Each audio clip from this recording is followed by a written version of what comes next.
대선판에 뜨거운 송미순 전 장관의 회고록과 주적 논쟁까지 다뤄봤습니다. 이번엔 본격적인 대선 뉴스 여러분께 전해드리겠습니다. 지금까지도 대선인데 뭘 또 할 게 남아있나? 그렇습니다. 본격적인 대선 뉴스, 저희 대선 상황실에 준비되어 있습니다. 오늘 저희 돌직구쇼의 상황실 의제부터 돌직구 신문을 통해서 지금 공개합니다.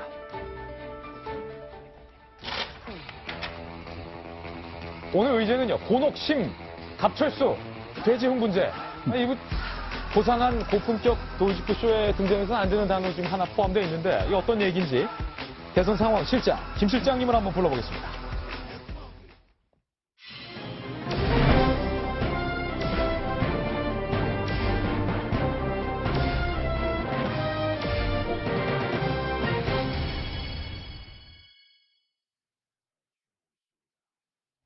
네, 전국에 계신 5천만 국민 여러분, 그리고 해외 동포 여러분 반갑습니다. 대선 상황 실장 김 실장입니다. 본격적인 대선 상황실 뉴스 전해드리기 전에 이 대선판에 지금 단일화가 뜨거운 감제가 됐습니다. 단일화를 하고 싶은 마음이 있는 것 같은데 차마 단일화 하겠다는 말을 하지 못하고 있는 건 아닐까? 단일화에 얽힌 복잡한 속내 몇 가지 사파로 준비했습니다. 함께 보시죠. 김 실장이 준비한 오늘의 사파입니다.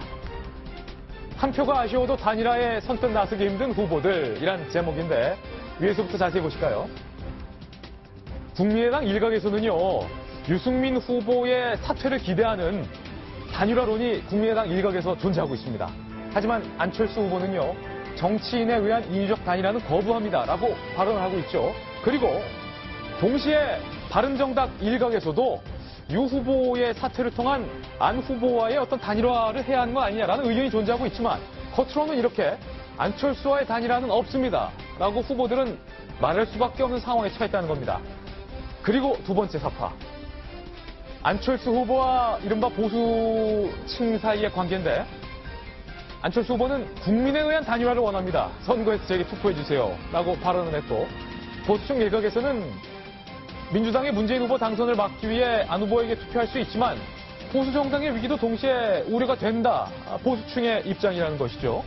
그리고 반면에 홍준표, 유승민 후보와의 보수층 간의 관계도 좀 애매합니다. 단일화에 관련돼서 두 사람 대선 승리를 위해 최소의 보수의 승리를 위해 제게 투표해주세요 라고 말을 하고 있지만 동시에 보수층에선 보수의 정체성을 위해 홍, 유 두 후보에게 투표할 수 있지만 문 후보의 당선은 막고 싶고 점점점 고민이 된다는 거죠.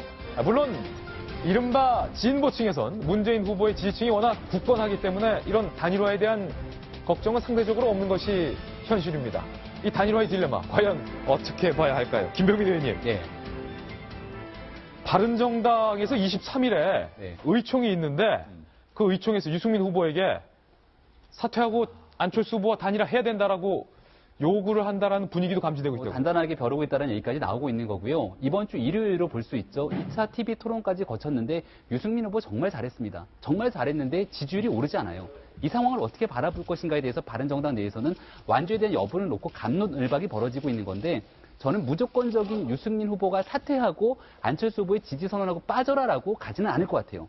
명분 있는 단일화가 필요하다는 얘기를 하지 않을까 싶고, 유승민 후보 입장에서도 이대로 완주하느냐에 대한 여부와 명분 있게 어떻게 단일화를 할지에 대한 여부를 갖고 논쟁이 있을 거로 보이는데요. 마지막으로 저는 국민의당 안철수 후보에게 좀 제안을 드리고 싶어요.